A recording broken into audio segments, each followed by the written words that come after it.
Bonjour à toutes et à tous, bienvenue sur ce nouvel épisode de Donner à voir.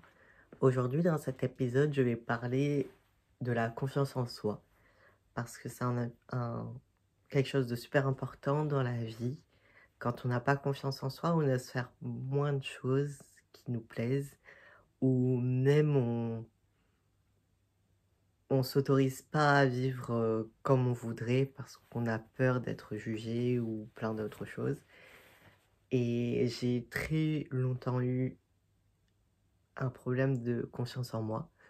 Je pense que c'est par rapport à plein de choses et j'aimerais en parler dans cet épisode.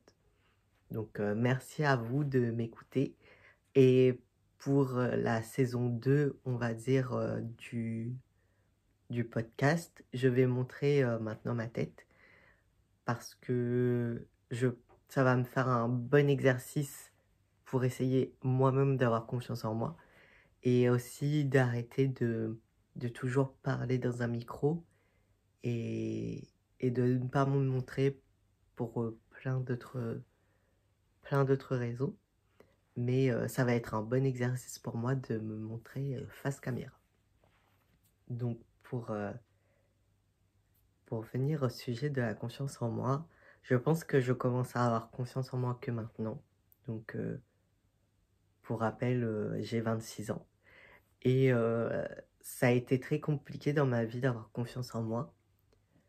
Parce que déjà de un, je pense que d'avoir été diagnostiquée en tant que personne ayant des polyhandicaps invisibles, ça ne m'a pas aidé. Car déjà à l'école, on me donnait l'impression d'être nulle, mais réellement très nulle. Et comme j'ai des frères et des sœurs qui sont très très forts à l'école, qui ont eu des facilités pour plein de choses, et qui ont sûrement dû avoir des poids sur les épaules que moi je n'ai pas eu, parce que je m'en fichais un peu de l'école, comme on me montrait que je n'étais pas bon et qu'on ne m'aidait pas forcément, que les professeurs ne me donnaient pas envie d'aller à l'école ou d'apprendre mes sujets scolaires, et ben au final je faisais plus d'efforts. Donc je me reposais sur mes acquis. Et dans ce cas présent, je n'avais pas d'acquis, donc je ne faisais rien. Et je pense que de voir mon frère et mes sœurs être meilleurs que moi dans ce domaine et aller loin, parce que ben, j'ai un petit frère, une grande sœur qui ont un master dans différents domaines. Et je suis très content pour eux parce qu'ils ont vraiment beaucoup travaillé. Et là, j'ai une petite sœur qui va rentrer bientôt en master. Je pensais que pour eux, c'était plus simple parce qu'ils avaient des facilités. Et dans ma tête, je voyais pas tous les efforts qu'ils faisaient pour aller plus loin dans, dans dans le fait d'aller à l'école ou même d'étudier les cours. Et du coup, je pensais qu'ils y arrivaient, mais comme ça. Alors que pas du tout, ils ont dû beaucoup travailler. Et moi, je me disais que j'étais pas du tout fait pour aller à l'école. J'ai quand même fait des années d'études après le bac. Mais j'étais pas plus convaincue que ça d'aller à l'école. Et le fait de ne pas avoir été bon dans le milieu scolaire, ben ça n'a pas aidé non plus à ma confiance en moi. Maintenant, je sais que comme je suis diagnostiquée comme ayant un TSA, donc un trouble du spectre autistique, et un TDAH sévère, donc un trouble du déficit de l'attention avec hyperactivité.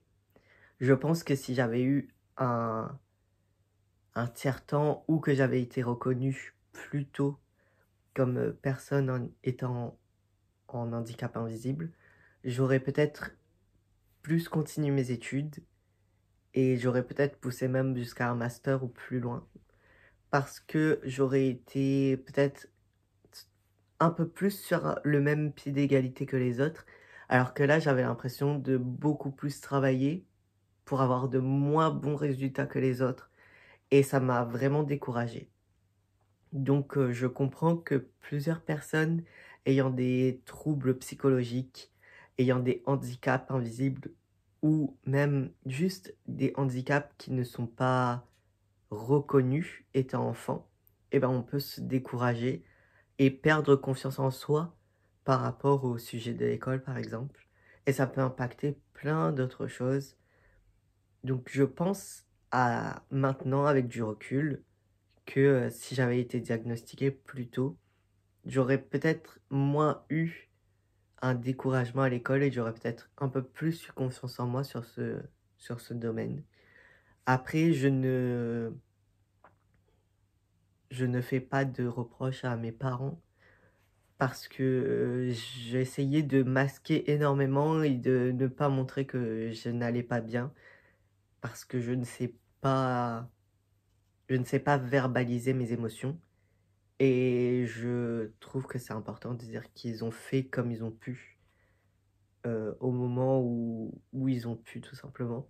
Et je suis aussi content d'avoir fait en sorte de pouvoir diagnostiquer mes handicaps à l'âge adulte par moi-même parce que je ressentais que j'avais besoin de le faire et j'avais besoin de montrer que ce qui se passait, c'était pas que dans ma tête, que ça se passait pour de vrai.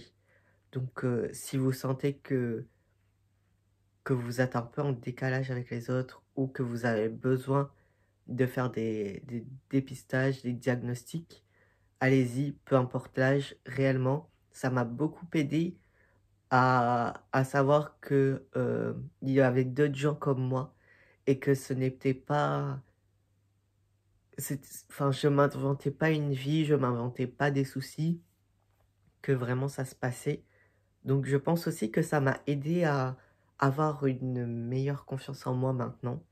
D'accord, c'est onéreux et quand on te dit à la MDPH que tu es handicapé, ok, mais que tu n'as pas le droit d'avoir d'aide pour le handicap parce que tu n'es pas assez handicapé, t'en prends un coup au moral et ça fait mal, mais au moins tu te dis que tu l'as fait pour toi, que, que tu peux avoir un papier qui te dit, ben, ok, tu es comme ça, et tu peux apprendre un peu plus à te connaître en profondeur. Et aussi, merci à mon entourage de le faire. Ils apprennent un peu plus à creuser le sujet, par exemple sur l'autisme et tout ça. Donc, merci beaucoup à eux d'apprendre un peu plus sur le sujet. Et même moi, je peux en apprendre sur le sujet et arrêter de me mettre un poids énorme en me disant que, ben là, j'aurais pu dire ça. Mais moi, sur le coup, je ne savais pas ce que je ressentais. Et aussi, c'est ça qui est bien d'avoir un diagnostic, c'est que tu peux te dire que le poids que tu avais avant, pour le fait de ne pas assez communiquer, ou pour le fait de ne pas pouvoir assez communiquer parce que toi-même, tu ne sais pas ce qui se passe, et ben ça s'enlève petit à petit. Maintenant, à mon âge, je peux me dire que ben il m'arrive des choses, par exemple, 2 mois avant, et j'avais pas d'émotion parce que je ne ressentais pas la chose sur le moment, mais je vais pouvoir travailler ou penser à ce qui s'est passé il y a quelque temps et me dire que, à tête reposée, là j'ai ressenti ça, et c'est ok de pas avoir verbalisé avant, mais j'ai le droit de verbaliser maintenant. Même les gens étant neurotypiques, peuvent le faire et je trouve que c'est bien de pouvoir parler de ses émotions, pas à chaud, de prendre un petit moment pour, se dire: «Ben, qu'est-ce que j'ai ressenti?» et et surtout se dire que ce qu'on a ressenti dans sa vie, c'est OK, et même si les gens ne ressentent pas des émotions comme nous, parce qu'on a tous un seuil de tolérance, un on a tous des seuils pour tout. Et les gens n'ont pas les mêmes que nous et c'est d'accord. Mais ce n'est pas pour autant qu'on va invisibiliser ce qu'on a ressenti ou être décrédibilisé, pardon, pour ce qu'on a ressenti. C'est bien de ressentir des choses et c'est ok de se dire qu'on va se lâcher la grappe pour ressentir ce qu'on ressent tout simplement. Je pense que aussi, ce qui ne m'a pas aidé à avoir confiance en moi, c'est le fait de tout le temps penser, je suis très souvent dans ma tête et je vis les choses très intensément. Mais comme je masque énormément et que j'ai un visage assez, de prime abord, assez froid, et ben on peut pas spécialement lire ce que je ressens. Ou parfois j'ai un visage qui est très expressif dans certains cas. Et là, on va voir ce que je ressens, même sans que je puisse dire ce que je ressente. Mais avant, le fait de ne pas assez m'exprimer sur des sujets comme ça, eh ben, j'avais l'impression d'être une mauvaise personne et je me suis très souvent mis un poids que j'aurais pas dû faire d'ailleurs. Mais maintenant que je sais comment je procède, eh ben, c'est plus simple de me dire, ben, c'est OK. J'ai été comme ça et les gens ont connu une partie de moi avant, mais j'étais dans un moment où j'étais en phase de survie, on va dire, où je faisais en sorte de survivre et pas de vivre. Et plus tard, quand tu commences à avoir confiance en toi totalement, tu commences à comprendre qu'il y a des choses que tu faisais avant, mais que tu ne referas pas maintenant. Et c'est OK d'avoir fait ça avant. Mais maintenant, tu dois avoir des standards pour toi-même, que ce soit en amitié, en amour, en famille ou même dans ton cercle proche. Tu dois avoir des standards. Et à un moment aussi, quand tu commences à avoir confiance en toi, tu apprends à dire non aux autres. Avant, je ne savais pas dire du tout non. Je faisais des choses parce que j'avais peur de faire de la peine aux autres. Et je faisais des choses qui ne me plaisaient pas du tout. Alors que maintenant, j'ose dire non et surtout j'ose mettre des limites, ce que je ne faisais pas avant. Et c'est vraiment un gain de temps et surtout un gain de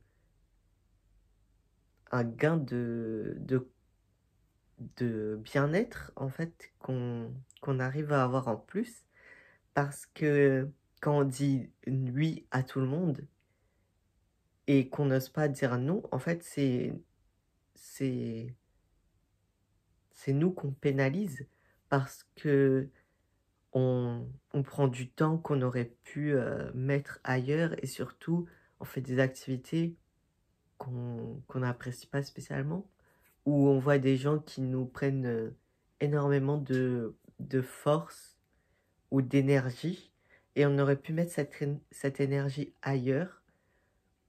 Et, et c'est bien d'apprendre à dire non parce qu'on arrive aussi à apprendre à ce qu'on veut faire et ce qu'on ne veut pas faire et avec qui on veut être et avec qui on ne veut plus être. Malheureusement, quand on n'ose pas dire non aux gens, ben, les personnes vont parfois en profiter. Et quand tu commences à mettre des limites aux autres, et ben, tu vois les gens qui veulent vraiment rester dans ta vie et qui ne sont pas là par intérêt. Et tu vois les gens qui étaient là par intérêt partir et tu comprends, enfin ça fait mal sur le moment, mais tu comprends que ben c'est bien d'avoir un cercle un peu plus restreint, de pouvoir faire sa vie avec des gens que tu vois pas forcément tout le temps. C'est ça la vie d'adulte aussi, mais au moins tu sais que si t'as un coup dur, et ben ces gens seront toujours là. C'est bien aussi d'apprendre à avoir confiance en soi parce que j'ose maintenant mettre des choses que je n'aurais pas mis avant. J'ose aussi dire des choses que je n'aurais jamais dites sur plein de sujets. Par exemple, j'ose maintenant avoir des débats avec des gens que je ne connais pas forcément. Mais avant, je ne m'autorisais pas à le faire parce que je me disais que j'avais peut-être des avis qui n'étaient pas assez approfondis ou peut-être que je connaissais le sujet, mais j'avais toujours peur qu'on me dise ben c'est ok, mais moi je pense comme ça et c'est comme ça et pas autrement. J'avais peur qu'on m'impose euh, l'état de pensée ou un avis, alors que moi j'en avais un autre, et c'est pour ça que j'osais pas débattre, parce que je pensais ne pas être apte à le faire, et surtout ne pas avoir assez d'aplomb aussi pour le faire. Avant, je parlais vraiment plus doucement, euh, j'avais une voix beaucoup plus basse. J'ose pas spécialement non plus maintenant hausser la voix et tout ça. Parce que déjà, moi, je n'aime pas qu'on me hausse la voix dessus. Donc, je ne le fais pas aux autres. Mais avant, je n'osais pas du tout parler. Donc, ma voix était beaucoup moins soutenue. Mm. J'ai toujours une voix plate parce que avec l'autisme, ma voix, elle est linéaire. Mais au moins, maintenant, j'ose un peu plus me faire entendre et moins me faire marcher dessus. Je ne dis pas que on se fait toujours marcher dessus quand on ne se fait pas entendre, loin de là. Mais moi, je ne, je n'osais tellement pas me poser ou me dire, enfin, donner mon avis ou mes positions que je me faisais réellement très souvent bouffer. Et, et maintenant que j'ose un peu plus, juste être moi, ben, c'est super bien parce que, parce que je m'en fiche en fait. Je pense que c'est vraiment le côté de m'en fiche de plein de choses qui me font faire plus de choses que moi j'aime. Par exemple, je suis artiste et avant, je n'osais pas montrer mon travail. Je n'osais pas postuler pour faire, par exemple, des... comment dire, montrer mes œuvres, que ce soit dans des magazines, dans des bars, ou même poser mon œuvre avec d'autres gens. Alors que maintenant, j'ose dire que je suis artiste, même si je ne suis pas connu. Mais je commence à démarcher d'autres artistes pour pouvoir faire des collaborations, pour pouvoir exposer mes œuvres. Enfin, avant, je me serais jamais dit que j'aurais pu faire des expositions. Et ben maintenant, j'ose un peu plus démarcher les gens pour pouvoir en faire. Pour l'instant, je n'ai pas de réponse, mais je me dis que c'est déjà un énorme pas de démarcher les gens. Le mois d'avant n'aurait jamais fait ça. Le mois d'avant n'aurait jamais pris l'avion tout seul pour faire des voyages. Le mois d'avant n'aurait jamais eu, enfin, n'aurait jamais pensé que j'en serais là où je suis. Et surtout, le mois d'avant ne se serait pas imaginé vivre à cet âge-là. Donc, je suis très fière de moi. Ce qui m'a aussi donné énormément de confiance en moi. Enfin, énormément. C'est, c'est, c'est beaucoup hein, de dire ça. Mais je suis passée d'une confiance en moi qui était à 2 à une confiance en moi peut-être à 6. Donc, c'est déjà énorme. Euh, Même pour les petites actions que je fais, eh ben, je m'offre des cadeaux ou je me remercie à moi-même d'avoir fait ça. Par exemple, juste aller parler à des gens ou répondre à des mails. euh, Enfin, vraiment des petites actions, je me félicite parce que avant je ne l'aurais pas fait. Je pense aussi que d'avoir fait ma transition de genre m'a beaucoup aidé à avoir confiance en moi parce que maintenant je commence à avoir le cis passing entre guillemets. C'est quand on ne te dit plus que on ne te met genre plus autant que ça. Maintenant je commence à avoir une barbe et on commence plus à m'appeler madame. Maintenant, même si j'ai des cheveux longs, on m'appelle un peu plus monsieur et j'ai plus à débattre avec les gens où je me fais plus autant mégenrer et ça me donne un peu plus confiance en moi. Même maintenant, j'ose aller dans les toilettes des hommes alors qu'avant je le faisais pas. Euh, je me retenais pour ne pas aller aux toilettes. Je pouvais me retenir toute la journée parce que je n'osais pas aller aux toilettes. Et surtout, j'avais peur qu'on me dise quelque chose alors que maintenant, ben, c'est vraiment bête, mais j'ose aller aux toilettes. Et même maintenant, quand on m'appelle monsieur, par exemple à la pharmacie ou ailleurs, on me dit bonjour monsieur, je suis toujours choquée, mais je suis très heureux.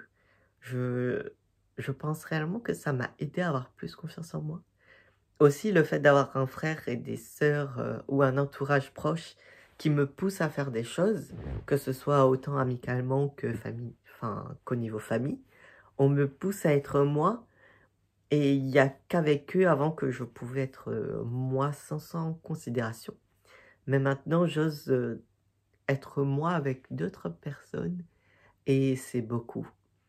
D'avoir un entourage sain qui te pousse à te dire que tu peux le faire, et même si tu as postulé par exemple à quelque chose et que tu n'as pas été pris, c'est super bien parce que tu as osé le faire avant tu n'aurais pas osé. Et ben mes petites victoires, je les fête avec eux, même eux ils fêtent leurs petites victoires avec nous, et je trouve que c'est cool d'avoir un entourage aussi sain, un entourage où même si je ne vais pas bien et que je me ferme pendant quelques jours, eh ben, ils vont pas me dire que c'est pas OK de faire ça. Enfin, je commence vraiment à avoir des gens qui sont comme moi et qui me laissent être moi et du coup, ça me donne plus de confiance en moi.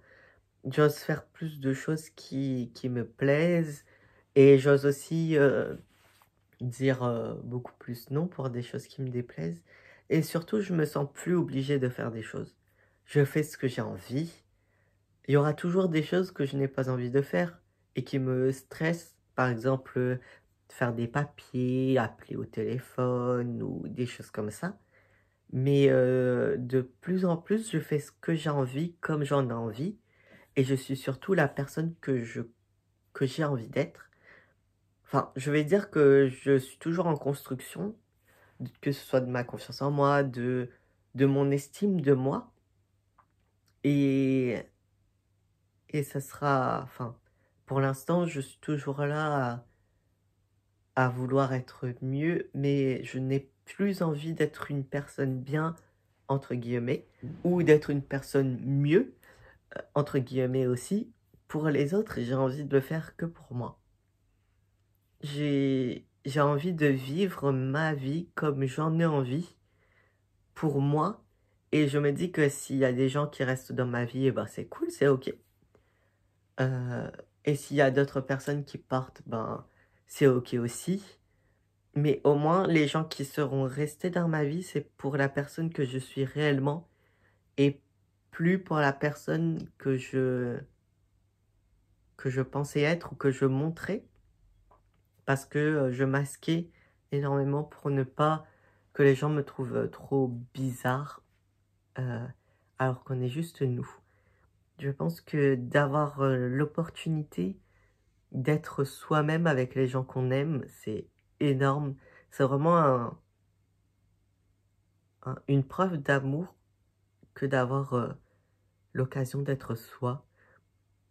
Donc, je pense que c'est toutes ces petites choses qui m'ont permis d'être moi.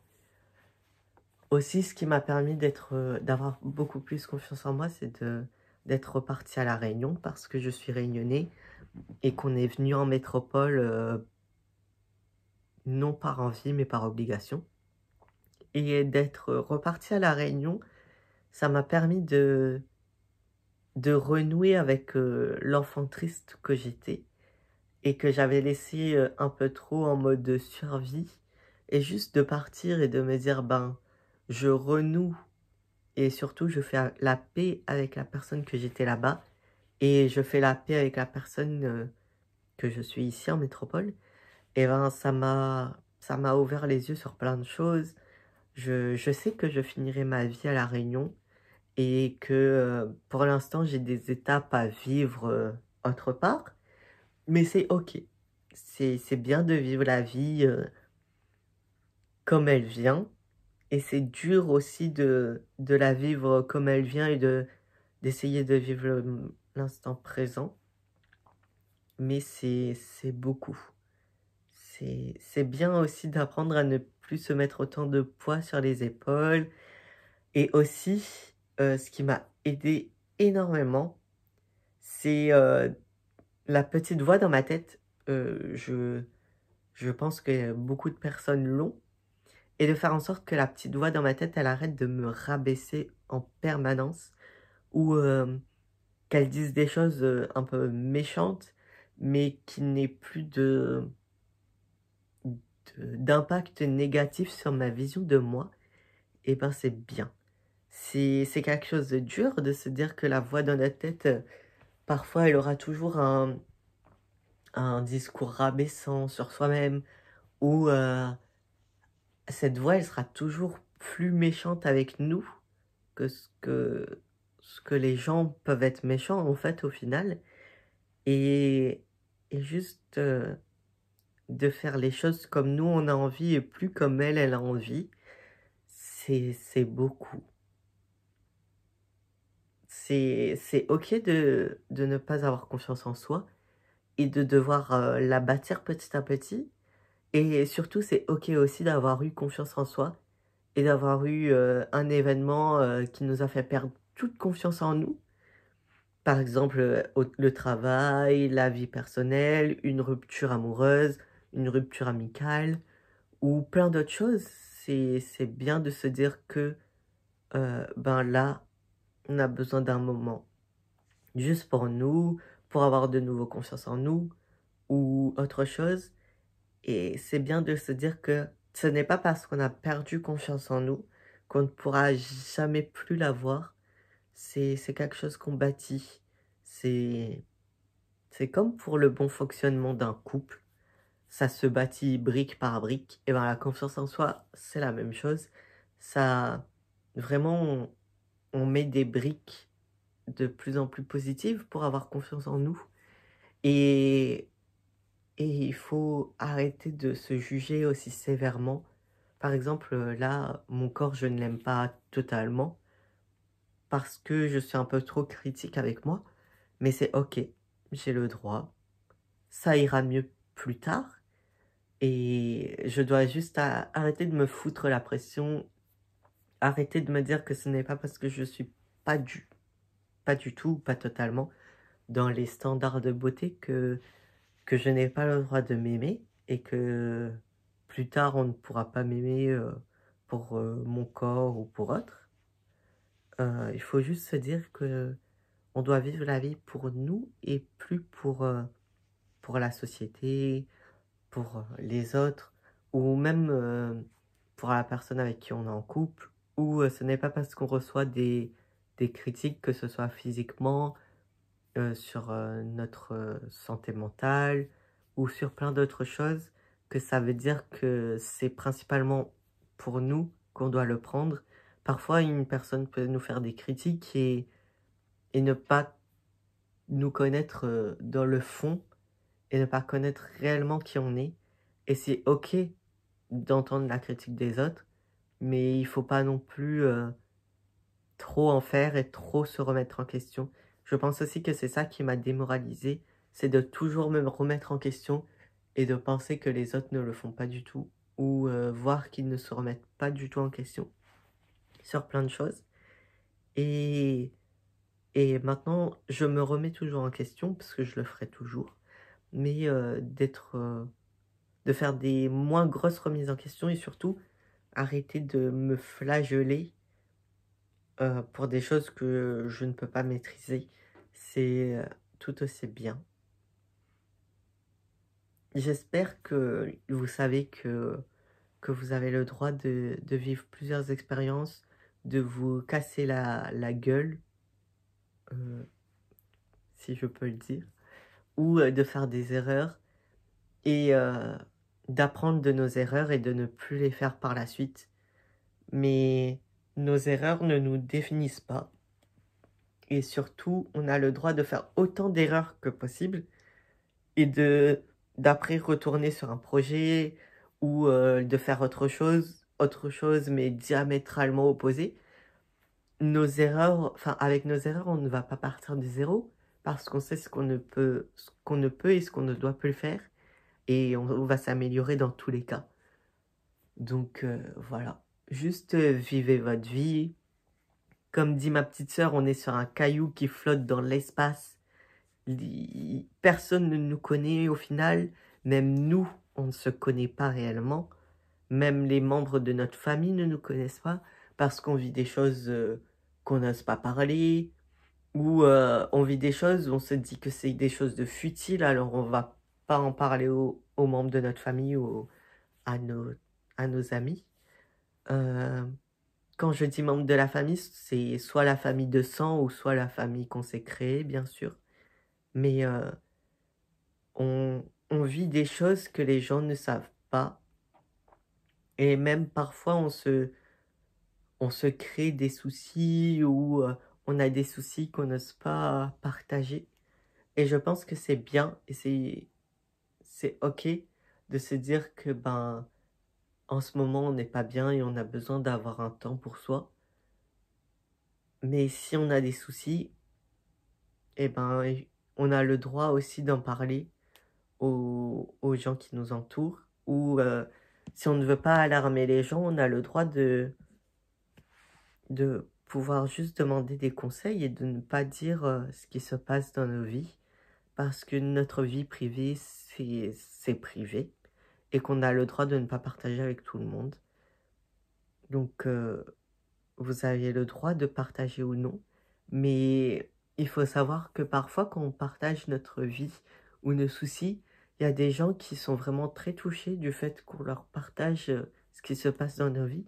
Et pour eux, c'est vraiment une preuve d'amour parce qu'ils savent qu'on fait rarement un déballage de nos soucis. Et surtout, qu'on ose rarement demander des conseils aux gens. Donc, n'hésitez pas à le faire. Et voilà. Je sais que c'était un peu décousu parce que je ne fais pas de speech de ce que je vais dire. Avant, je le faisais, mais j'avais l'impression de trop lire et surtout de trop me contrôler dans ce que j'ai envie de dire. Et là, c'est un peu plus simple pour moi de parler sans avoir un truc écrit. Donc j'espère ne pas trop m'être éparpillée. Merci beaucoup d'avoir écouté ce nouvel épisode, enfin ce premier épisode de la deuxième saison. Prenez confiance en vous, faites en sorte de faire ce que vous aimez dans la vie, même si vous devez avoir un emploi qui vous permet de payer vos charges, vos aliments, et de pouvoir vivre à côté vos rêves, faites-le. Franchement, vivez votre vie comme vous l'entendez. On aura toujours des critiques, qu'elles soient bonnes ou mauvaises. On aura toujours des critiques pour tout. Et vivez juste votre vie. Je sais qu'en ce moment, il y a énormément de transphobie ou d'autres choses. Donc pour tous mes adelphes transgenres, non-binaires ou de la communauté LGBTQIA+, franchement, on est très très fort. Il faut savoir que on est aimé par des personnes et que la haine découle de quelque chose qu'ils ne comprennent pas ou ils ne sont pas assez renseignés sur le sujet ou même voire pas du tout. Alors prenez soin de vous, de votre santé mentale et on est les meilleurs. Vous êtes les meilleurs et restez juste vous. N'essayez pas de rentrer dans toutes les cases de la société parce que c'est impossible. Donc voilà, vous êtes aimés. Faites attention à vous. Si vous avez besoin d'aide, tirez la sonnette d'alarme, que ce soit amicalement ou même aller voir des psychiatres, des psys ou faites d'autres thérapies. Il y a les CMP ou les CMPP pour les personnes qui ne sont pas encore majeures. Donc allez-y. Il ne faut pas attendre que ce soit trop tard pour y aller. Ou si vous n'osez pas y aller seul, allez-y avec quelqu'un de confiance. Mais ne vous mettez jamais en danger surtout. Parce que je sais moi-même que c'est compliqué, mais vous allez pouvoir y arriver. Donc voilà, passez une très bonne journée. Et vous êtes extraordinaire comme vous êtes.